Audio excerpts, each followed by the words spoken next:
আসসালামু আলাইকুম সবাইকে, কেমন আছেন সবাই? আজকে যে নিয়ে চলে আসলাম শুক্রবারে সারাদিনের ব্যস্ততায় কাটানো ব্লগ ভিডিও নিয়ে।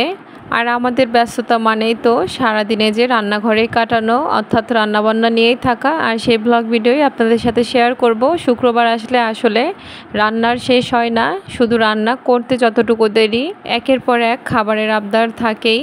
আর এই যে শুক্রবারের সকাল মানেই আমাদের খিচুড়িটা লাগবেই, মুগ ডালের খিচুড়ি। তাই ভাবলাম খিচুড়ির রেসিপিটা আপনাদের সাথে শেয়ার করে নিই। আমাদের বাসায় আবার মুগ ডালের খিচুড়ি ছাড়া অন্য খিচুড়ি হয়ই না বলা যায়। আর মুগ ডালের খিচুড়িটা আমি হাতে মেখে এভাবে রান্না করি, রাইস কুকারে রান্না করে নিই, তাহলে খিচুড়িটা একদম ঝরঝরে পারফেক্ট হয় আর কোনো ঝামেলা থাকে না। তার জন্য যে মুগ ডাল আগে ভেজে নিয়েছি, ভেজে নেওয়ার পরে চাল এবং ডাল একসাথে ধুয়ে নিয়ে এখন সমস্ত মশলা সব কিছু দিয়ে হাত দিয়ে ভালোভাবে একটু মেখে নিচ্ছি। ভুনা খিচুড়ি থেকে হাতে মাখানো এই খিচুড়িটা কিন্তু খেতে বেশি ভালো লাগে, ভুনা খিচুড়ি থেকে কোনো অংশে কম হয় না। আর এই যে কথা বলতে বলতে কিন্তু আমি জিরাটা দিতে ভুলে গিয়েছিলাম, তাই জিরাটা পরে দিয়ে আবার নেড়ে মিশিয়ে দিয়েছি। এখন এই যে রাইস কুকারটাকে বসিয়ে দিচ্ছি। আর এই যে আমার খিচুড়িটা কিন্তু হয়েও গিয়েছে, দেখুন কালারটা কত দারুণ এসেছে আর কতটা ঝরঝরে হয়েছে। এখন খিচুড়িটাকে একটু নেড়ে মিশিয়ে দিয়ে দমে রেখে দিয়েছি। আর খিচুড়ির সাথে খাওয়ার জন্য বেগুনটাকে ভেজে নিচ্ছি। খিচুড়ির সাথে এই বেগুন ভাজাটা কিন্তু খেতে দারুণ লাগে। এই যে বেগুনগুলো ভেজে উঠে নিয়েছি, তারপরে যে মরিচ পেঁয়াজ দিয়ে ডিম ভেজে নিচ্ছি খিচুড়ির সাথে খাওয়ার জন্য। আমি সাধারণত ডিম পোস্টটা খেতে বেশি পছন্দ করি, তবে এই খিচুড়ির সাথে ডিম পোস্টটা একদমই যায় না। এভাবে মরিচ পেঁয়াজ দিয়ে ডিম ভেজে নিলে খেতে দারুণ লাগে। ডিমগুলোকে ভেজে উঠে নিচ্ছি। শুক্রবারের সারাদিনটা এভাবে রান্নাঘরেই বেশিরভাগ সময় এই ব্যস্ততায় কাটিয়ে দিতে হয়। সবার খাওয়া দাওয়া আবদার মেটাতে রান্নাঘরেই বেশিরভাগ সময় কাটিয়ে দিতে হয়। আর আমার ছেলের জন্য মরিচ পেঁয়াজ বাদে ডিমটাকে ভেজে নিচ্ছি। সকালের খাবারটা একদম রেডি হয়ে গিয়েছে, তাই যে প্লেটে উঠিয়ে নিচ্ছি। আমি আর আমার ছেলে একসাথে খেয়ে নিব, তাই একসাথে একই প্লেটে নিয়ে নিচ্ছি। বেশিরভাগ সময় আমরা মা ছেলে এক প্লেটে খেয়ে নিই, এতে তাড়াতাড়ি হয়, যেহেতু আমি ওকে খাইয়ে দিই, ও নিজে এখনও হাত দিয়ে খুব একটা খেতে চায় না। আর এই যে ডিম ভাজি, বেগুন ভাজি আর আমার আমের তেল আচার নিয়েছি। আর এই খিচুড়িটা আমাদের শুক্রবারের রুটিন বা সকালের নাস্তাটি আমাদের শুক্রবারে একদম রুটিন মতো করে নিতে হয়। সকালে খাওয়া দাওয়া শেষ করার পরে দুপুরে রান্নার প্রিপারেশন নিতে চলে এসেছি। দুপুরে আজকে একটু বিরিয়ানি রান্না করব, কাচ্চি বিরিয়ানি রান্না করব। তার জন্য যে খাসির মাংস নিয়েছি, আর মাংসগুলোকে প্রথমে একটু লবণ পানিতে ডুবিয়ে রাখবো, এতে করে মাংসটা একটু সফট হয়ে যাবে। আর বিরিয়ানির সাথে বোরহানি না হলে তো একদমই চলে না, তাই বোরহানিটাও বানিয়ে নেব। আর কাজের সুবিধাতে আজকে বোরহানিটা আমি প্যাকেট মশলা দিয়ে বানিয়ে নিব। আর এই যে এই বাটা মশলাটা নিজেকেই বানিয়ে নিতে হবে। বাটা মশলাটা আমি আগে রেডি করে নিয়েছি, তারপরে যে প্যাকেটের মশলাটুকু দিয়ে পানি দিয়ে এটাকে মিলিয়ে নিচ্ছি, খুব ভালোভাবে মিশিয়ে নিতে হবে। শুক্রবারের কাজগুলো আসলে একটু তাড়াতাড়ি করে নিতে হয়, নামাজের পরে এসে খেতে চাই, তাই তার আগ দিয়েই সব কিছু রেডি করে নিতে হয়। তাই যেটাতে সুবিধা মনে হয় সেটাই করে নিই। প্যাকেট মশলাগুলো ব্যবহার করলে কিন্তু খুব দ্রুত কাজগুলো সেরে নেওয়া যায়। প্যাকেট মশলায় খুব সহজে যে কোনো রেসিপি করে নেওয়া যায়। কথা বলতে বলতে কিন্তু আমি বোরহানির সমস্ত উপকরণ একসাথে মিক্স করে নিয়েছি। এখন জাস্ট এটাকে একটু ভালোভাবে হ্যান্ড হুইস্কের সাহায্যে মিক্স করে নিলেই হবে। আর বোরহানিটা আমি কোনো ইলেকট্রিক বিটার বা ব্লেন্ডারে করে নিব না, আমি হ্যান্ড হুইস্কের সাহায্যে এভাবে হাতে করে নিব। আর রেসিপিগুলো আমি পরবর্তীতে আমার চ্যানেল বা পেজে দিব, আপনারা চাইলে দেখে নিতে পারেন। এখন দেখুন বোরহানিটা কেমন হয়েছে।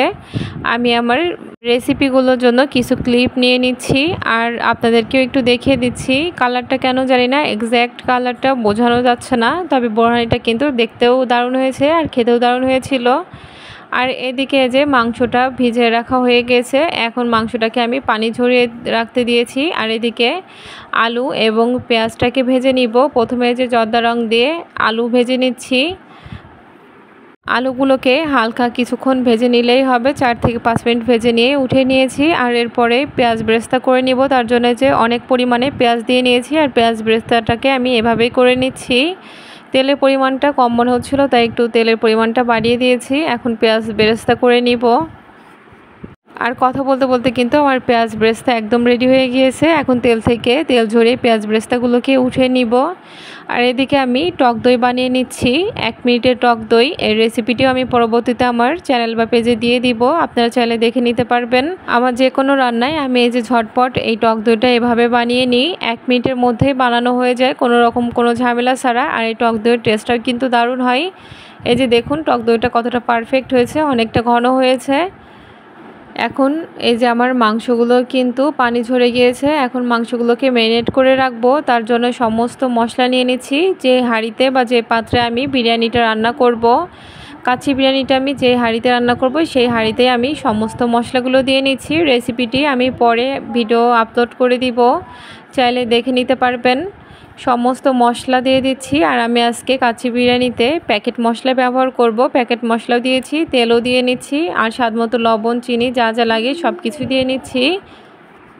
সমস্ত মশলা দিয়ে খুব ভালোভাবে ম্যারিনেট করে নিচ্ছি বা মিশিয়ে নিচ্ছি। তারপরে এই যে পানি ঝরিয়ে রাখা মাংসগুলো দিয়ে নিয়েছি, মাংসগুলো দিয়েও মশলাগুলো খুব ভালোভাবে ম্যারিনেট করে নিচ্ছি। আর তারপরে এটাকে রেস্টে রেখে দিব 1 ঘন্টার জন্য। আর এদিকে বাসমতি চাল নিয়েছি আজ কাচ্চি বিরিয়ানিটা রান্না করার জন্য, তার জন্য এই যে চালগুলোকে ভালোভাবে ধুয়ে পানিতে ভিজিয়ে রাখছি। আর এই যে পানিতে 1 ঘন্টা ভিজিয়ে রাখার পরে চালগুলোকে পানি ঝরিতে রেখে দিয়েছি। আর এদিকে এখন চালগুলো সিদ্ধ করে নিব, তার জন্য যে সমস্ত মশলা দিয়ে নিচ্ছি। এই ভিডিওতে আপনাদেরকে সব কিছু বলতে পারছি না, ভিডিওটি অনেক বড় হয়ে যাবে। এই রেসিপিগুলো আমি পরবর্তীতে আপলোড করে দিব। কাচ্চি বিরিয়ানিটা রান্না করা খুব একটা কঠিন নয়, তবে এর প্রসেসিংটা অনেক লম্বা, মানে দীর্ঘক্ষণের ব্যাপার, অনেক সময় দিতে হয়। আর এদিকে যে পানি গরম হলে তার মধ্যে আমি বাসমতি চালগুলো দিয়ে দিয়েছি, এগুলোকে আমি 70% সিদ্ধ করে নিব। চালগুলো সিদ্ধ হতে থাক। এদিকে আমার মাংস ম্যারিনেট করাও 1 ঘন্টা হয়ে গিয়েছে। বিরিয়ানিটাকে চুলায় দেওয়ার জন্য বা রান্নার জন্য পুরোপুরি রেডি করে নিচ্ছি, তাই যে উপর থেকে সমস্ত কিছু দিয়ে দিচ্ছি। ওদিকে কিন্তু আমার চালগুলো সিদ্ধ হয়ে গিয়েছে। এখন এই চালগুলো আমি সরাসরি চুলা থেকে পানি ঝরিয়ে উঠিয়ে নিব। চালগুলো বা ভাতগুলো সরাসরি পানি ঝরিয়ে আমি এই মাংসের মধ্যে দিয়ে নিচ্ছি। সমস্ত ভাতগুলো বা সম্পূর্ণ ভাতগুলো আমি এভাবে পানি ঝরিয়ে দিয়ে নিব। আর সম্পূর্ণ ভাত দেওয়ার পরে উপরটাকে একটু সমান করে দিয়েছি, আর তার উপরে যে পেঁয়াজ বেরেস্তা দিয়েছি, আর একটু জর্দা রং মেশানো দুধ দিয়ে দিচ্ছি, সাথে ঘিও মেশানো আছে। রেসিপিগুলো পুরো ডিটেলসে বলতে পারছি না, ভিডিওগুলো আপলোড করে দিলে দেখে নেবেন। আর এই যে সম্পূর্ণ রেডি করার পরে এখন চুলায় বসিয়ে দিয়েছি।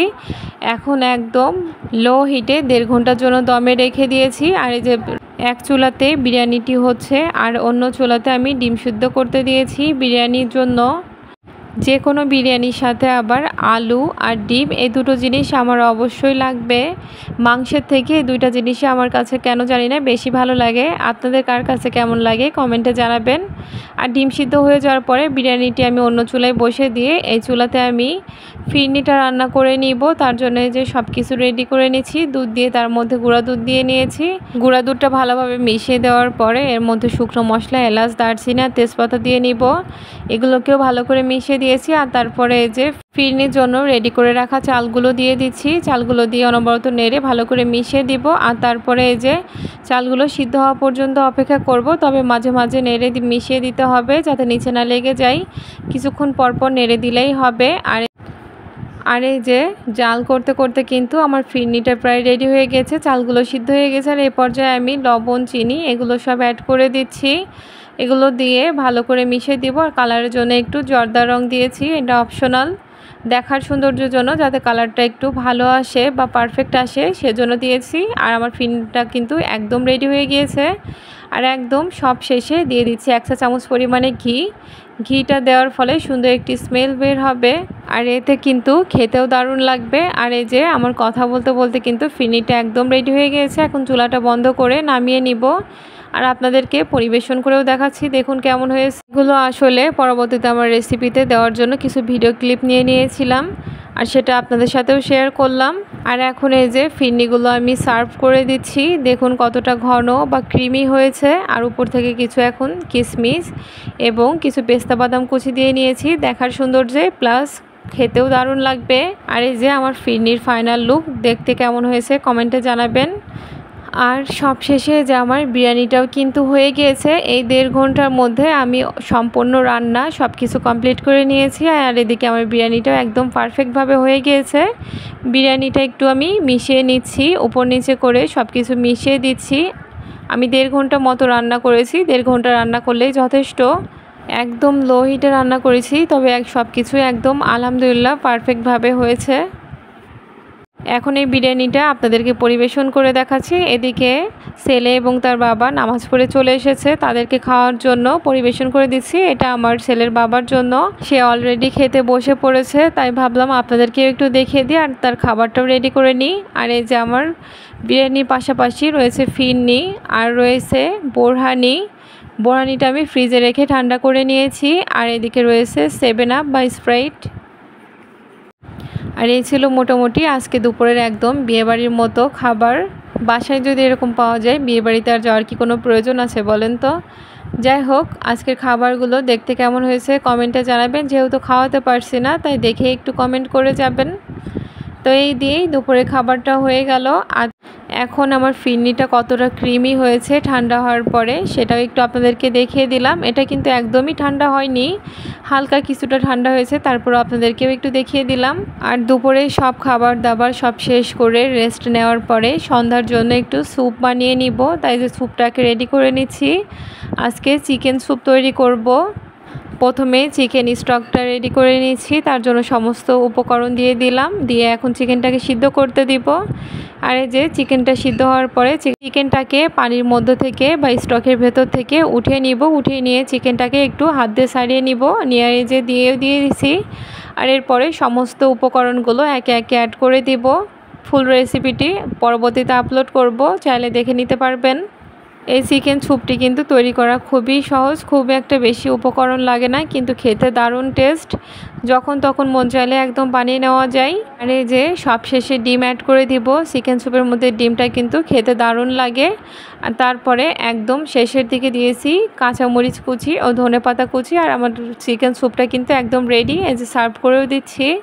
চিকেন স্যুপটা কেমন হয়েছে কমেন্টে জানাবেন। দেখতে জানি না কতটা পারফেক্ট লাগছে, তবে খেতে কিন্তু রেস্টুরেন্টের চেয়ে কোনো অংশে কম নয়। আর এই স্যুপটা খেতে খেতে আজকে ব্লগ ভিডিওটি এখানেই শেষ করছি। কেমন লাগলো কমেন্টে জানাবেন, ভালো লাগলে একটি লাইক করে দিবেন, আর পাশাপাশি চ্যানেলটি সাবস্ক্রাইব করে দিবেন, পেজটি ফলো করে দিবেন। আল্লাহ হাফেজ।